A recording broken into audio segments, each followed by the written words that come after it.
Hey guys, Greg here. So this episode is all about the alcohol ban and the strategies and or folly around the regulation. However, we recorded this episode the night before the ban was unexpectedly lifted. So keep that in mind as you listen. That being said, the ban may or may not come back at a moment's notice depending on a lot of factors. So this episode is still very relevant both from a current events point of view as well as for a comment on Thai culture. So by the time you hear this, you will very likely be able to join us in raising a toast to yourself. Cheers.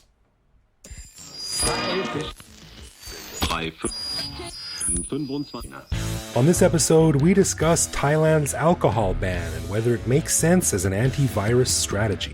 So even if you're not itching for a drink, you'll probably dig this booze-free discussion on the Bangkok podcast.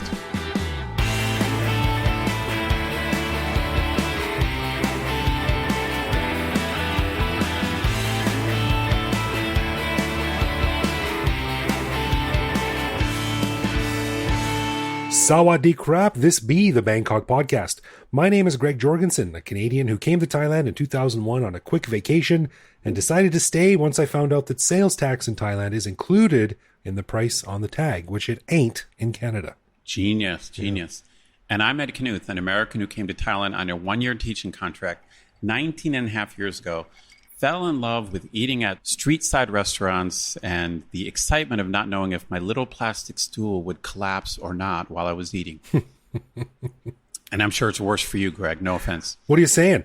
Yeah, you're right.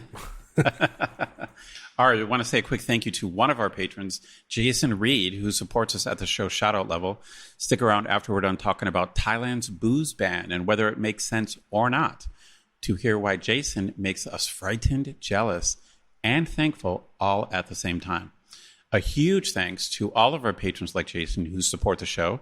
Patrons get a whole bunch of cool stuff, including our regular show a day early, behind-the-scenes photos and videos of our interviews, discounts on swag, which you can find on our website, and various other things that aren't available to regular listeners. But best of all, patrons also get an unscripted, uncensored bonus episode every week where we riff on current events and random topics. We just finished recording this week's bonus show, and we chatted about the damn corona situation, racism that comes or doesn't come with stressful events like pandemics, and the kindness of Thai people helping a few hundred foreigners who are still stranded on some of the southern islands of Thailand. To become a patron, head to bangkokpodcast.com/support. Booyah. And before we jump into it, we should also mention that we just released our third bonus show for patrons, a bit of extra content that we're doing these days, guaranteed to be corona free to help distract you while you're stuck at home.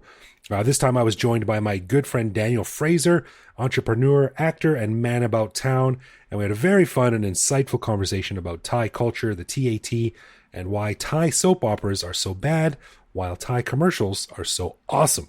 So that's special content just for our patrons, extra special content just for our patrons, and if you are a patron, this is the kind of goodies you get. Cool. Wow. Bonus. That's like bonus squared. Yeah. I should also mention, I'm also putting out a couple of videos now and then for our patrons early. I put them out on Twitter normally, but I give it about a week and I give it to our patrons first. I'm making some videos of me doing some bike rides around town while the traffic is good and I'm stuck at home. Just by myself, I get out with my GoPro and follow some of the cool little routes that you and I have ridden before, Ed. And I make a little video and put together. So our patrons are getting links to that too, which is fun. Yeah, they're great, man. I like them. Yeah, they're fun. All right. Well, on this episode, we are going to discuss Thailand's ban on the sale of alcohol, which just yesterday was tentatively extended for another month. It seems insane on the surface, but the more you think about it, it still doesn't make much sense. So Ed and I wanted to discuss the potential reasoning behind it, why the powers that be are targeting this specific industry, and try to find some rationale behind what most people think is a pretty extreme decision that's affecting a lot of people and businesses.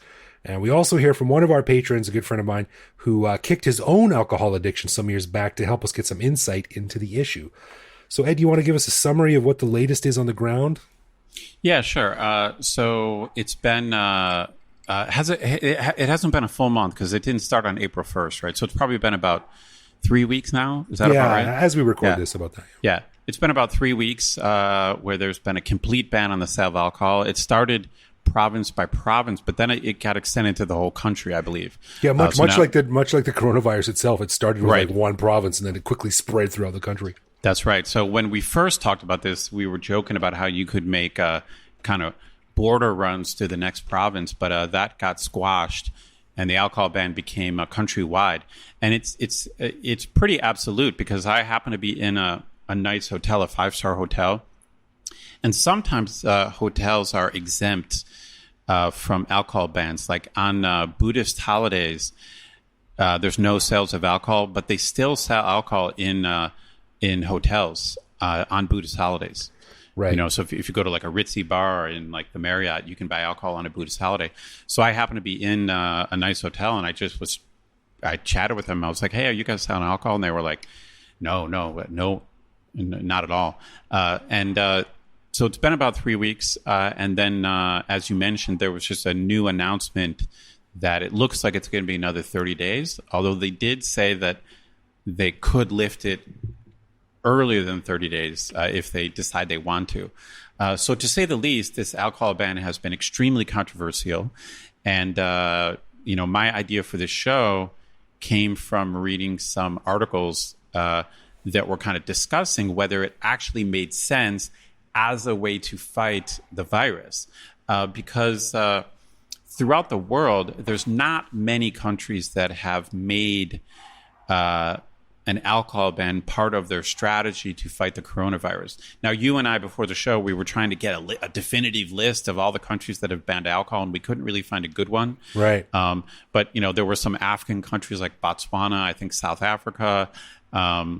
They mentioned that Greenland had banned alcohol. The capital city of Greenland, which is called Nuuk. Yeah. So the bottom line is there have been countries that have banned alcohol along with Thailand, but not very many. Right. So, and I read something about the states where I don't think any of the states have completely banned alcohol, but I think some states have some restrictions on it where it's considered non-essential. But all in all, Thailand is definitely in the minority. It's like there's just not many places that have decided that not selling alcohol is a good way to fight the virus. So I thought the first thing we might do is, why don't we just discuss the potential reasoning or the potential justifications? Like, what is the Thai government thinking? Yeah, well, I mean, it seems to me that the most obvious explanation for this would be that the Thai government is thinking, like, look, if you let people buy a bunch of alcohol, they're probably going to take it to a party. Most people, a lot of people, I would imagine, use alcohol when they're out and about. It's a social lubricant, and people like to get together and drink and have a good time. So they're saying, like, that's just sort of one more brick in the wall of a reason that people use to get together in groups. And so it's sort of one more weapon against the spread of coronavirus. I think that's probably the biggest reason. Yeah, I think that's well put. I think you just said it better than any member of the Thai government has ever said it. I think maybe better than anyone in history has ever said it. But then the question remains, they're doing this while they're about to start opening up restaurants. Now, there are going to be restrictions on how restaurants are opened. You've got to wear masks. You've got to sit far apart. But, I mean, it does seem to be sort of contradictory.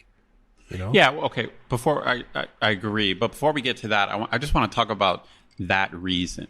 So I think the idea is that they realize that people can drink alone or at home. They realize that, but they think. I think as you said, I think what they think is that alcohol is going to be more likely to lead to kind of irresponsible social gatherings. Because, Thai people like to drink. We obviously normally have a very wild Thai New Year's where there's just massive drinking throughout the country. Like you said, it's a social lubricant, so people get together in big groups. And, of course, when they're smashed, they're less likely to wear masks. They might be more likely to share glasses or share drinks or maybe pass around a joint or something like that. Right. And so I think that the best spin, like the best argument in favor, is that an alcohol ban will reduce irresponsible social gatherings. So my question to you is, before we get into whether it's consistent with reopening restaurants. Do you think that's really true? Isn't it possible that you could just sell alcohol, but then tell people, okay, no groups more than 5 people, no partying? Or why can't they just say something like, let's just sell, you can buy alcohol, but you have to drink it at home? So do you really think that if they sell alcohol, it would cause wild parties? I mean, maybe. But, I really think that the type of person that runs Thailand is sort of an older conservative man. And these guys, who happen to be probably a lot of them ex-military people, and I think that these kind of guys, this generation, the way they see the world, they kind of lack nuance. And the idiom of digging for a teacup with a backhoe, I'm not sure if I'm pronouncing that properly, comes to mind. But they always seem to like sort of do overkill when it comes to these things. And I think you and I were discussing it earlier. And I think if they think like, well, A leads to B, therefore, if we eliminate A, B won't happen. Right. And they sort of neglect to realize that, well, C, D, and E also lead to B, but right. we don't worry about that. So there's sort of like, there's a whole bunch of gray area that they're missing because they don't really know how to deal with that. So they just go after the biggest, most obvious target and say like, job done. Yeah, that was some excellent critical thinking there, Greg. That sounds like one of my lectures. I gotta have a drink, man. My brain is hurting. Yeah, that was tough for you, man. You're going to give yourself a headache. You're going to give yourself a headache. I need some Advil or something. Go back to being goofy, dude. You're better at goofy. It's like I just don't understand why you couldn't sell alcohol, but then put restrictions on big parties. I think another part of this that relates to this stodgy old man thing. I think that what happens in politics is you get big stories that are actually small statistically, but that's just not how politicians think. So, you get in the news like foreigners busted on, in this private bar with 10 bar girls and like all this alcohol. Or it's like, 20 Thai people busted gambling with alcohol. Right. And it's just like a big story on the front page, and it's like, oh my God, alcohol is causing people to meet in these groups and be irresponsible and spread the virus. Even though like the total number of people involved is like 30 in a nation of 66 million. Right. And there's also no evidence that the virus was actually spread that way. It reminds me of the satanic panic of the 80s, like this guy committed suicide and he was listening to Judas Priest. Therefore, Judas Priest must cause suicides. Right. It's like, the bottom line is if they did have alcohol sales, it probably would lead to some irresponsible partying. Yeah. But the bottom line is you can always punish the irresponsible partying. It's like, so when people gather in a big group and party, you punish that. It's like, we have some other justifications. So I think this justification is kind of plausible in that, of course, alcohol does probably increase the chance of people partying in big groups, but it doesn't always lead to that. Or I don't see why it necessarily has to lead to that. Yeah, you're right. But playing devil's advocate, like if this was a normal situation where they were doing it to like for health reasons or something, okay, yeah, you can punish the guilty individuals. But, in this case, if the disease was spread, those guilty individuals might go home and give it to their family or their grandparents, of course, or go to school or something. So there's sort of like these extenuating circumstances that sort of like, an extreme situation requires extreme solutions. Yeah, for sure. I mean, listeners are probably getting the hint that I don't want to speak for Greg, but I think both Greg and I think the alcohol ban is probably not a good idea.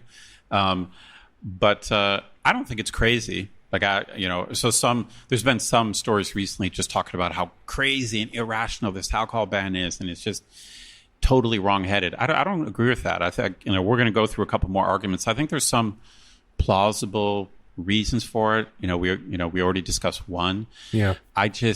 When I add it all up, and when I weigh the pros and cons, I think the cons of the ban outweigh the pros. But let's discuss. So that's reason number one.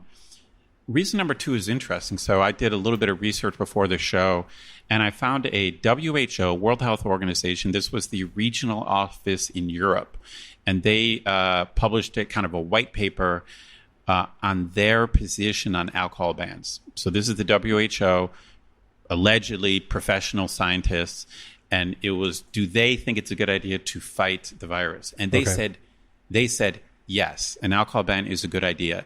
And their argument, I'm summarizing, their argument was that most of the people dying from the virus have other health problems. You know, they're already obese, they already have diabetes, they already have heart problems or lung problems. And the WHO was saying that alcohol causes a lot of illness. You know, so they're, you know, basically what they're saying is, since alcohol is a big source of disease and lack of health, and the virus usually kills people who aren't healthy. I think the fancy term is that most of the people who die have a comorbidity. You know, they've really got like obesity, diabetes, and then they get the virus. Right. Or they could be, an alcoholic, which hurts their immune system. You know, so the WHO was saying that they support alcohol bans. Now, like I said, it looks like most countries didn't listen to the WHO. But I think this is also a plausible reason. I mean, the bottom line is alcohol is not healthy. Yeah, you're right. And you need, to beat this virus, you have a big advantage if you're a healthy person. I think that's some good logic, but I think it still doesn't make me think that the ban makes sense. There's the obvious thing of like, well, what am I, a child? I don't need to be told, what I can and cannot do. But, the government in Thailand has always been sort of a fan of erring on the side of like, well, you do need to be told what to do, and we're going to tell you what to do because we have guns and you don't. But, I mentioned in some earlier episodes too that I never thought this was a big deal, and I was a little bit flippant about it because I don't drink a lot. I hardly drink at all, actually. And this, to me, personally, is not a big deal. Like, I could easily get through 2 months, 5, 6 months without a drink. Yeah, you personally, right? Me personally, right? So I was a little bit flippant about it, and on a previous show I mentioned that one of our patrons and my buddy David, he sort of got back to me and he's like, "Hey man, like you might be okay with it, but a lot of people aren't." So since we were going to do this show, I reached out to him again and I was like, "Can you just sort of give me a sort of a Dave's eye view of what's going on here and help me understand?" So I'm going to read this message he sent me. It's several short paragraphs, but I think he puts it really well about sort of one of the side effects and the byproducts of putting a blanket ban in like this in a country like Thailand. He says, "For people with severe addictions, alcohol withdrawal can be very serious. Common symptoms of the delirium caused by withdrawal include shaking, profuse sweating, and irregular heart rate. In severe cases, it can cause seizures and or high body temperature, both of which can lead to death. There are around 100,000 severely alcohol-dependent people in Thailand. I've read of one death from alcohol withdrawal so far in Thailand, a man in Buriram. Another symptom is extreme irritability or panic. It feels like you need to jump out of your own skin. While it's true that alcohol abuse contributes to violence, a lot of people are ignoring the fact that an addict who is forcibly cut off without proper support, even if it's only for a day, is much more likely to commit suicide, domestic abuse, or other forms of violence while experiencing withdrawal. I spent a decade as a bartender and was on the receiving end of this type of violence a couple of times when having cut off heavy drinkers. The other worry is that alcohol-dependent people turn to drinking dangerous forms of alcohol. An example is pure grain alcohol, which is so strong that it can kill in half the amount or less than it would take to die from consumption of vodka or whiskey. I read about a man in Ubon Ratchathani who died from this during the first week of the booze ban. Also, homemade moonshine can kill when amateurs use methanol or other dangerous forms of alcohol to make it. Many people have died from this in India, Indonesia, and other countries in recent years. In sum, it's easy for non-dependent people to say, well, if they're addicted, then maybe this ban is good for them. For some, that may turn out to be true, but by and large, taking alcohol away from severely dependent people without providing consistent professional support can be very dangerous." So I think that he put it really well. Wow. I think that's great. It's very clear. And it's something, it's one of those things that you might not be thinking about. Like when you're thinking about what's the best policy, you're not really thinking about people who are severely dependent on alcohol. But 100,000 people is a lot of people. Right. And And it's typical Thailand too, right? They're like, oh, we're going to do this and that'll fix the problem. And then they don't think of like the thousands of other knock-on effects that are going to happen. That's and exactly a right. lot of times they have to be like, oh shit, we should right. probably... Unintended consequences. Yeah. And to be honest, like the way he worded that, it gives me kind of an argument against the WHO, because it's true that alcohol causes health problems, but it usually does that in the long term. It's not like if you ban alcohol for 2 weeks or a month, all of a sudden people's heart disease is going to be reduced and they're going to be able to fight the virus better. You know, if you I lost 30 pounds and now I'm jogging to work. Thanks. Yeah. I mean, it's the bottom line is, in the long run, we would probably all be healthier if we didn't drink. But I don't like this comorbidity argument, because I just don't think it makes sense that a short-term alcohol ban is going to improve your health enough that it's going to help you fight the virus. I mean, it's not around health. It's around control, and it's around... Yeah, I mean, well, we're trying to put the best spin on it we can. And so the WHO says they support the alcohol bans, and I think their argument is plausible. But again, I don't think it's super strong. Yeah. And also, just to finish up real quick, many thanks to my buddy Dave for sending that in. He gave us some good insights there. And also, he just started his own newsletter, and Dave is the expert on Thai Islands, Ed, the expert. So I'm going to give him a quick shout out here. He just started a really cool newsletter all about Thai islands and seaside, beachside, oceanside stuff all throughout the country. And you can find that at thaiislandtimes.substack.com. And he's the man when it comes to knowing all about Thai islands and beaches. So if you're looking forward to a vacation when all this crap is over, head to his website and get his newsletter. That's very cool. Thanks, Dave. Well, I have kind of a humorous footnote to his kind of serious email. Okay. My somewhat humorous footnote is I had a Thai plumber come to my apartment today to give me an estimate on some plumbing work. And he's a guy who's done some work with me before. He's very good-natured. He's very chatty.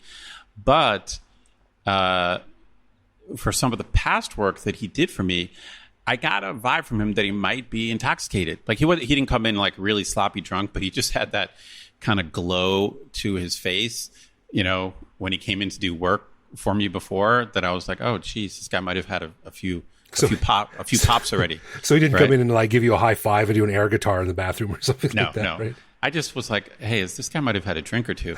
But whatever, his work was fine and he's very friendly.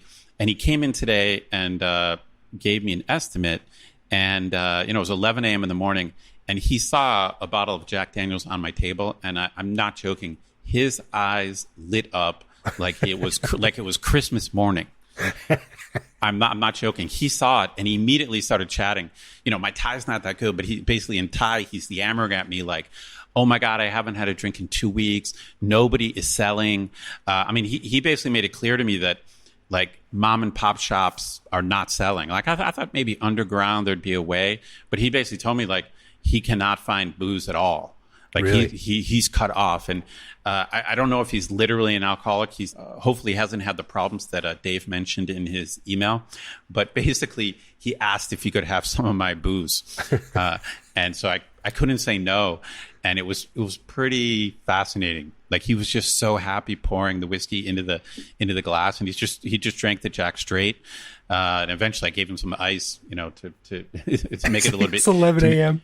To make it a little bit easier. But he just stood there with a smile on his face, just sipping the whiskey. You know, he was just like, oh, you know, I could see as it hit his lips, he's just like, yes. You know, it was like that scene in the Shawshank Redemption where the guy gives him some financial advice, this brutal guard. Right. He says, all I want as a reward is a couple of cold bottles of suds for me and the fellas. And they sit on the roof in the hot sun drinking that beer, like with these sort of like that's right. satisfied smiles on their faces. He was really happy. You know, he was really happy. So is that a good deed for a day or is it a bad deed? I think it's a double-edged sword deed. Yeah. But it seems extreme from, you know, I think I mentioned it earlier, like when someone from a Western country hears something like no more alcohol at all for the next month, like your first thought is like, this is bullshit. I'm not a kid. I can do what I want. Freedom, you know? Right. But then you think, well, they did try prohibition in the States before. There are dry counties in other countries and there are places where alcohol is not allowed to sell. So it's not only a Thai thing. And like you mentioned earlier, there are other governments now and in the past that have tried it with varying degrees of success. Right. But, you know, I think it's a really complex argument, and I think you can't come down either way on it. Like, I think, despite what people may think about the government, it's done with good intentions. You know? Yeah, it's tricky. I mean, let me quickly mention this third reason, because it relates a little bit to his email, and then we'll kind of give our judgment, our kind of unbalanced opinion. So the third argument in favor of the alcohol ban that I've read is that when people aren't working and they have to stay at home, if you let them drink, it will increase domestic abuse. So the idea is you've got these guys who rough up their spouses, who beat up their wives, and that if you let them drink, they're going to be more likely to do that. So some people think that the alcohol ban is a good idea because they think it will reduce domestic violence while people are staying at home. So what's your take on that? Man, I've got a particularly soft spot is not the word, but I'm particularly receptive to domestic violence for various reasons. But yeah, I think it's hard to argue against that. And then it becomes sort of like, well, is the cure worse than the disease kind of thing? Like, is that worth banning alcohol for a month? You know, it's like, well, you know, man, I don't know.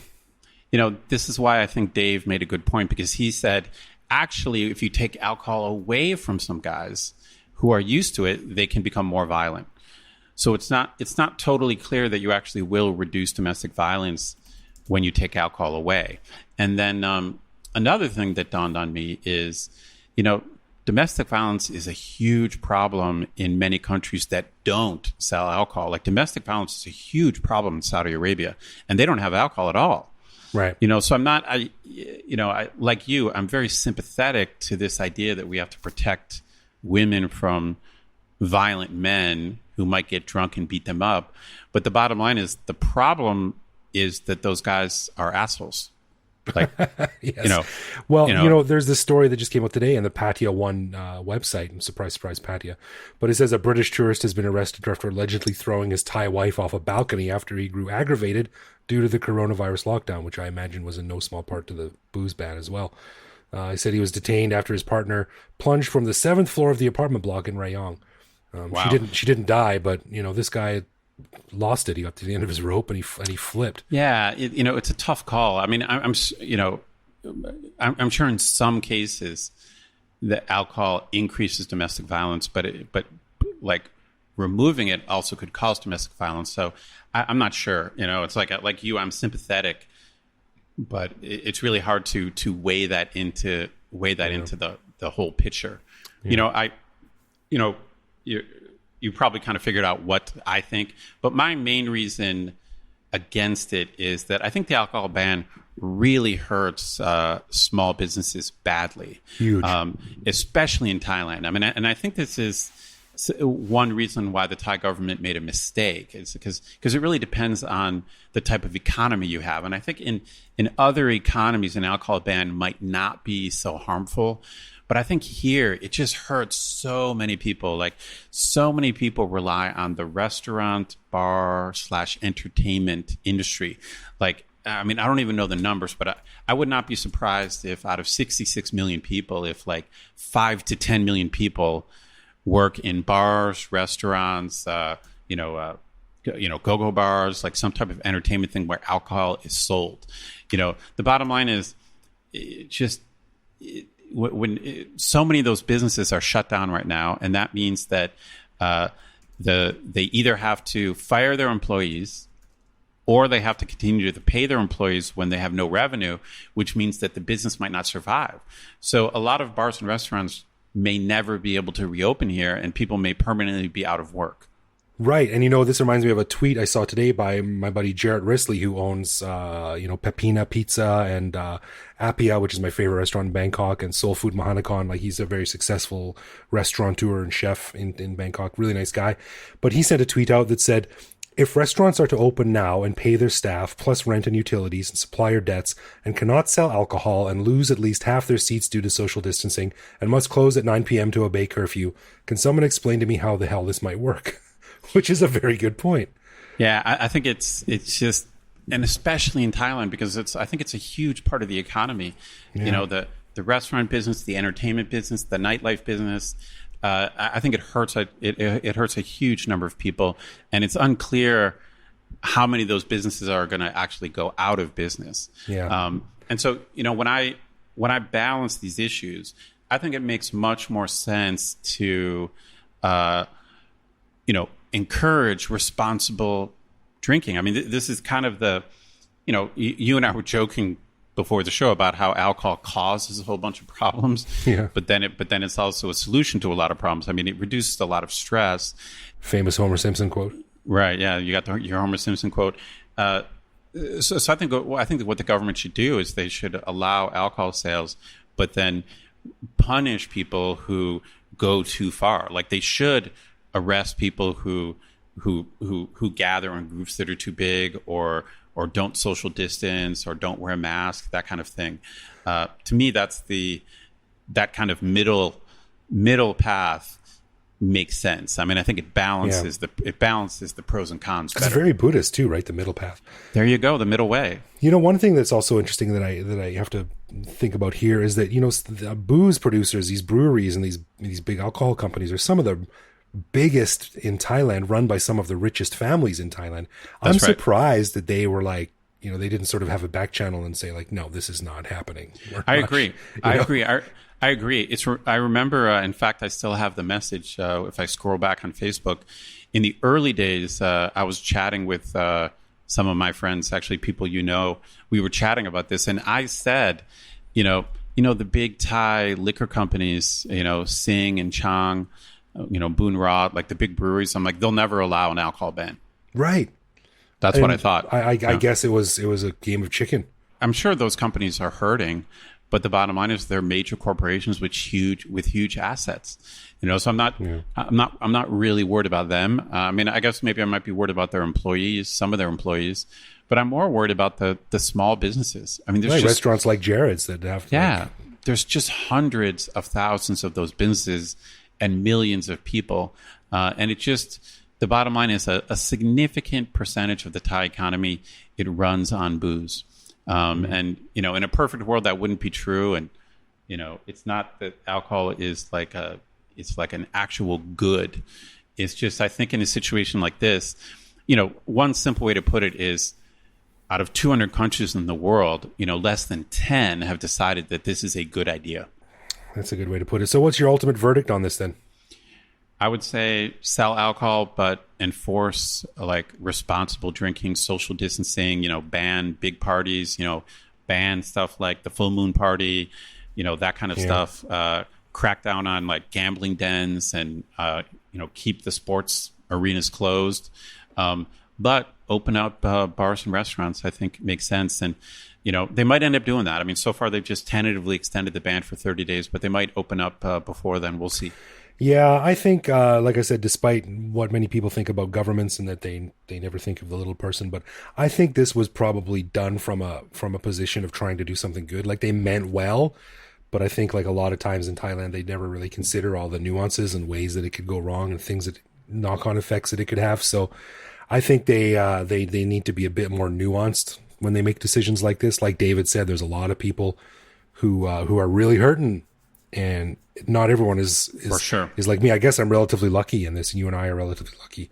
Is that we can go for a few months without a drink, and it's no big deal. But it's really hurting a lot of people. Yeah, I mean, I don't need it, and my business doesn't depend on it. But there's a lot of people. I'm guessing there's 10 million people who are in the other boat. Yeah. Well, I mean, all we can do, I mean, is obey the law and do our best. They don't, like you said, it doesn't appear they're screwing around here. Like if you are caught outside, if you are caught breaking these rules, and I think for actually a surprising amount of time, they're really reacting swiftly and strictly and according to the law that they set out here. There's no messing around. It's been, it seems to be enforced pretty seriously. I just hope it doesn't last a full month. Yeah. Well, I hope everyone is doing all right. And if you're having problems, I wish I had some better advice than to reach out to your friends and talk to them, but that's all I can say for now. But hold our breaths, keep our heads down, and this will all be over soon. Hopefully, fingers crossed. We will We survive. will survive. Gloria Gaynor said it best. All right, let's get into some love, loathe, or live with, where one of us picks a particular aspect of life in Bangkok, which we then discuss and decide if it's something we love about living here, loathe about living here, or have come to accept as something that we just have to learn to live with, no matter how we feel it, no matter how we feel about it, much like the booze ban. And this week, it is my turn. So, All right. Ed, I've got another food question for you. Great. Now, what do you think of miang kham? Miang kham. It's the betel leaf, and inside the betel leaf you put usually a bit of garlic, a peanut, Right. a bit of Sure. onion, a bit of lime, a bit of ginger, maybe some dried shrimp, and then some sort of paste. You wrap it up in the leaf and you eat the whole thing. Yes, I love it. It's basically a Thai appetizer, and I remember it did freak me out in the beginning when I first got here, because you go to a Thai restaurant and it's often served as an appetizer, and basically in the center of the table will be something that it kind of looks like, oh, there's some nuts there, and it kind of at first looks like maybe I'm just supposed to eat this stuff individually, Right. but as you pointed out, there's basically just leaves. Like they just look like normal leaves, like off a tree, and you basically just pick up the leaves and you kind of make a cup out of the leaves, and then you fill it with, as Greg pointed out, peanuts and lime, and usually like baby shrimp and some things like that. And I got to tell you, man, once I figured out what it was and I tried it, I love it, man. Yeah, I'm with you. It's great. Delicious. I sometimes skip out. I don't put in the baby shrimp. I'm not a fan of those. But and another thing about it I don't like is they often put a little bit of lime in, including the peel, the lime peel. That's right. Yeah, you're right. They put small pieces of lime that include the peel. But I just eat it all, man. It works. And I don't mind it. I prefer maybe squeezing the lime. But yeah, I think it's a great snack. If you haven't tried it, anyone, miang kham, it's really, really good. And it's very unique from a Westerner's point of view to eat something whole in a leaf. I think that's a good, it's a good example of something that when I first looked at it, I'm like, this is not going to work. But then it does. It works. Yeah, that's how me and my wife met. But there's, it's funny because there's a lot of other things, like we've talked about mutually, you and I both don't like Thai desserts, except for mango and sticky rice, which is heavenly. So, when I looked at Thai desserts without the jelly, I was like, this is not going to work. And then I tried it and I'm like, this does not work. Sometimes your intuition serves you well. Yeah, but with this particular Thai appetizer, it works, man. I love it. Same. Cool. All right. So as we mentioned at the beginning of the show, we'd like to say thank you to Jason Reed for lending us his support at the show shoutout level. Greg, what did you find out about Jason? Well, as it turns out, Ed, Jason is, check this out, he's a retired cop. He is a workout freak, a gym rat, and he now makes a living as a painter and a decorator in Queenstown, New Zealand. I have always wanted to go to New Zealand. I will make it there one day. And check this out. Up until last year, Jason had never been out of New Zealand. And he was about to go and visit a buddy in Vietnam, but that fell through at the last minute. So at the last minute, he booked a one-way ticket to Bangkok. He was planning to stay for 5 weeks. He ended up staying for 5 months. Wow, I can't imagine that. Yeah, what is that like? Actually, I'm really jealous that he got to do that because that's what happened to you and I as well, and it turned out pretty well. It was a fun first few weeks here, first few months getting to figure things out. So now that he's back in New Zealand, Jason's given himself 5 more years, and then he plans to be living in Thailand full time. And check this out. He says he spends about 3 hours a day learning Thai. Wow, that's impressive. More power to him. Yeah, I think so. I mean, you and I have been here 20 years, and I spend 3 hours a week, maybe. So good on you, man.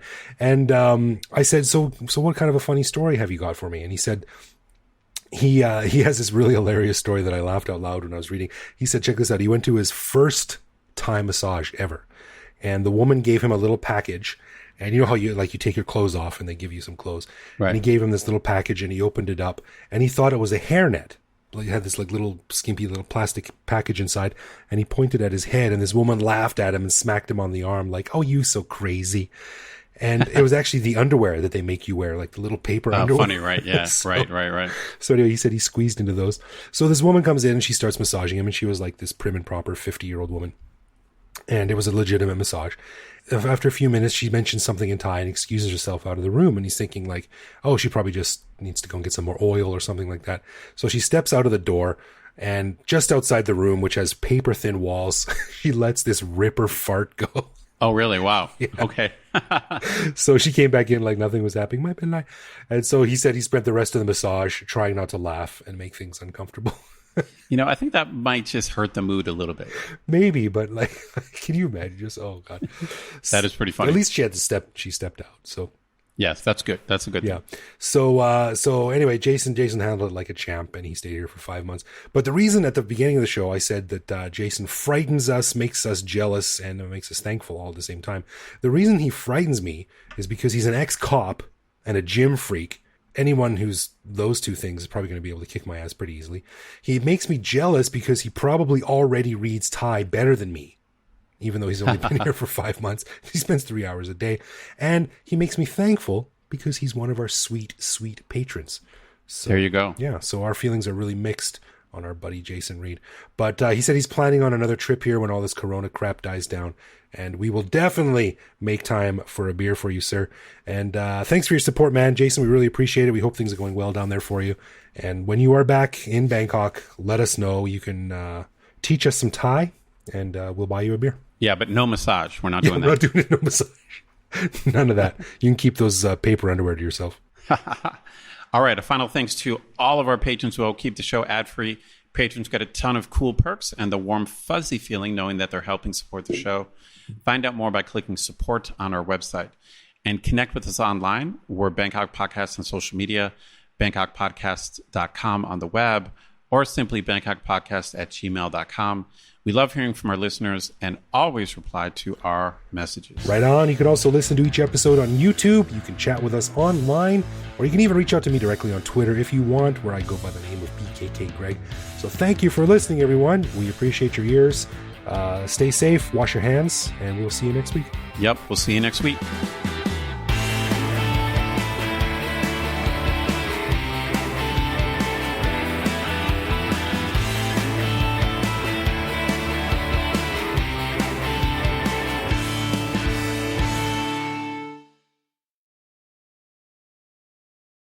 Dude, I just realized, like, literally right now that I left my big, loud fan on the whole show.